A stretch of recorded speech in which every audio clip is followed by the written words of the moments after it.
अरे बिन्ता दिदी चाहिँ किमा काट्दै हुनुहुँदो रहेछ। उहाँ चाहिँ यो प्याज बनाउँदै हुनुहुँदो रहेछ।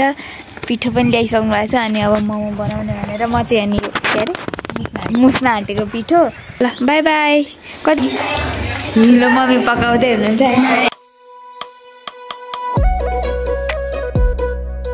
Hello everyone, good morning, welcome back to my blog. आज चाहिँ मलाई सबैले पढिनस् भने कि अनि म चाहिँ पढेको बेला भ्लगै बनाउँदिनँ त कसरी थाहा हुन्छ त पढेको कि नपढेको भनेर म यहाँ आज म सबैलाई देखाइ पढ्छु भनेर यहाँनिर म बसेको छु हैन। अब यहाँनिर म भिडियो गरेर देखाउँछु। मलाई साह्रै पत्याएन न कसरी म पढ्छु भन्दाखेरि के गर्नु त अब के गर्नु, यस्तै आइलाग्यो भिडियो बनाउनु पर्ने रहेछ भन्ने अचम्म छ। अनि मैले आज फेरि यो एक्जाम फर्म पनि लिएर आएको छु।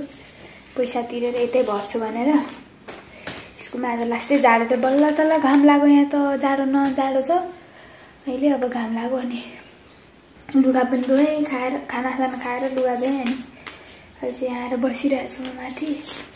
अब यो फर्म भर्छु अनि होमवर्क गर्छु अनि प्र्याक्टिस गर्छु अनि बस्छु म। साह्रै भन्यो मलाई सबैजनाले, साह्रै भने कि देखाउँछु मेरो पावर।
पढेर आएको के चाहिँ दिदी त यहाँ अघि निदाउनु भएछ कि यस्तो मजाले। ए उठ्नु भयो 12 मात्रै बज्दैछ, अघि निदाइसक्नु मस्त। म माथि लेख्दा गरेन अनि फर्म पनि भरेँ अनि आएँ। अब फेरि जान्छु माथि एकछिन। आएको तल के गर्दै हुन्छ दिदीहरू भनेर हेर्न आएको त दिदीहरू त एउटा सुत्नुभएको छ, अर्को दिदी लुगा धुँदै हुनुहुन्छ। फेरि जान्छु माथि। यहाँ बाहिर त लास्टै हावा चलिरहेको रहेछ, घाम त लागिरहेछ र पनि हावा चलेको रहेछ। अब म माथि, म चाहिँ माथिबाट यस्तो तल आएको होइन। दिदीहरू यहाँनिर मोमो खाने भनेर यो के अरे बिन्ता दिदी चाहिँ किमा काट्दै हुनुहुँदो रहेछ। उहाँ चाहिँ यो प्याज बनाउँदै हुनुहुँदो रहेछ। पिठो पनि ल्याइसक्नु भएको छ। अनि अब मोमो बनाउने भनेर म चाहिँ अनि के अरे मुस्न आँटेको पिठो। गाइस, हाम्रो तम तयारी भइसकेको छ। मोमो सामानको गर्दैछन्। म चाहिँ यहाँ गफ लडाउँदैछु। म चाहिँ यहाँको डन हो। म डन हो। अब गएर म चिया पकाउन गइरहेको छु। अब चिया पकाउनु गएको ल।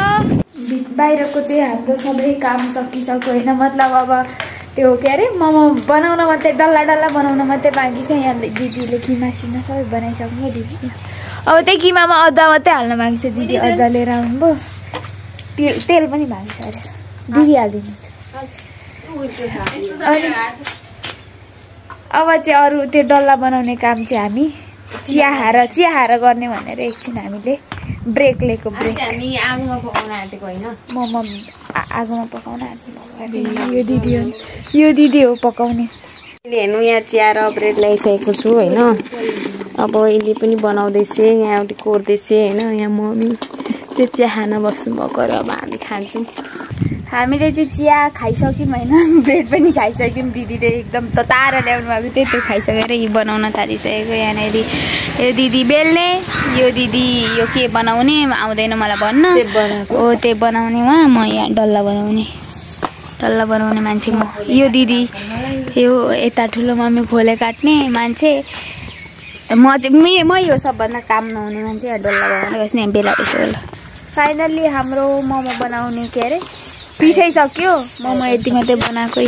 अघि दिदीले एउटा लानुभयो अनि यत्रो किमा चाहिँ उब्रियो। मैले अघि सुरुमै भनेको थिएँ उब्रिन्छ अलिक धेरै पिठो मुसुम भनेर, तर कसैले ठाडा कान नलाएपछि यस्तो भएको। अब यो यति नै खाने। अब हामी जम्मा 5-6 जना छौँ, यतिले पुगिहाल्छ नि, 2 बट्टा भयो। फाइनली हाम्रो मोमो चाहिँ बनिसक्यो होइन। अनि बनेर दिदीले यहाँ प्लेटमा हालेर एकदम रेडी बनाएर राख्नु भएको छ। एउटा चाहिँ पाक्दैछ तलै। अब चाहिँ हामी खान्छौँ त्यसलाई एकदम मिठो बनाएर। दिदीले अचार पनि बनाउनु भएको छ आफै। हामीले चाहिँ मोमो खायौँ होइन। थोरै खाएन म, थोरै मतलब 8वटै त खाएको थिएँ।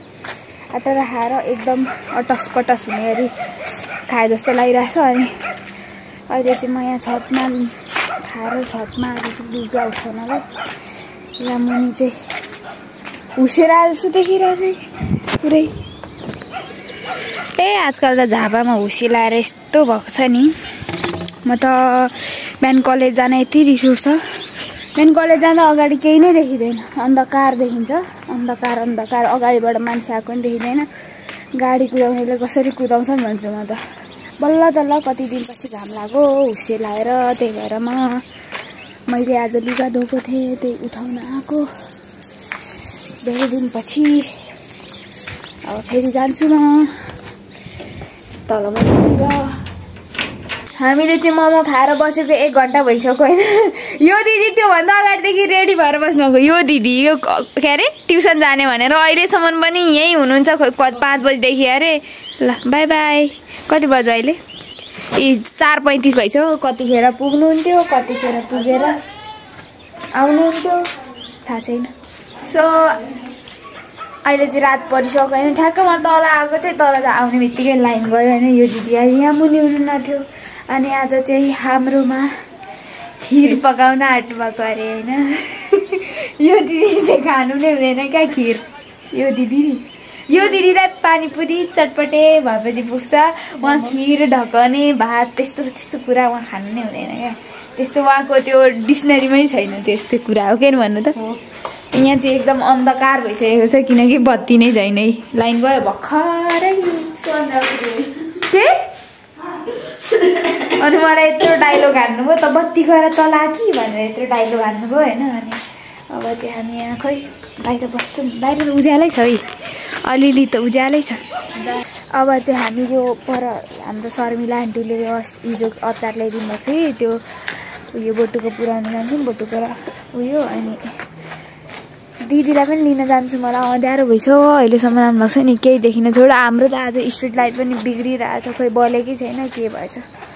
अनि अब दिदीले बोलाउनु भने बोलाउँछु अँध्यारो भयो भने भन्नुभएको थियो। खोइ अँध्यारो त भइसक्यो, बोलाउनुहुन्छ हुँदैन थाहा छैन। अब बोलाउनु भने जाने, बोलाउनु भएन भने के हुन्छ। फाइनली हाम्रो के अरे खिर चाहिँ पाकिसकेको छ होइन। खिर मम्मी यहाँ पकाउँदै हुन्छ, यस्तो दामी भएको छ यहाँनिर। हिलो मम्मी पकाउँदै हुनुहुन्छ होइन। हामी चाहिँ यहाँ बाहिर रमाइलोको लागि यस्तो गीत गाउँदै। दिदी चाहिँ भर्खर ट्युसनबाट आउँदै हुनुहुन्छ। सो हामी चाहिँ खिर खायौँ। अनि खिर खाएर भाँडासाँडा सबै माझेर किचन सफा पारेर म चाहिँ यहाँ माथि आएँ होइन। अनि अब चाहिँ म चाहिँ पढ्छु। अनि आज चाहिँ अचम्मको एउटा के कुरा भएको छ भन्दाखेरि हाम्रो बिन्ता दिदी अहिलेसम्म जिन्दगीमा कहिले खिर खानुभएको थिएन। आज फर्स्ट टाइम खिर खानुभयो होइन। अनि मिठो लाग्यो अरे। अनि अहिले चाहिँ फेरि के भूत चढेको छ दिदीलाई। अहिले मोमो खाने भनेर फेरि भाडा लिएर जाँदै हुनुहुन्छ। अब मोमो खाने अरे। म चाहिँ अगाएर एकदम फुल भएको छु, म चाहिँ केही पनि खाँदिनँ होइन। अब म चाहिँ पढ्छु। दिदीहरू के गर्नुहुन्छ, अब मोमो खानेले खाने के गर्ने हो। म चाहिँ पढ्छु है लु। अनि आजलाई चाहिँ यति नै। See you in the next one. Thanks for watching. Bye by.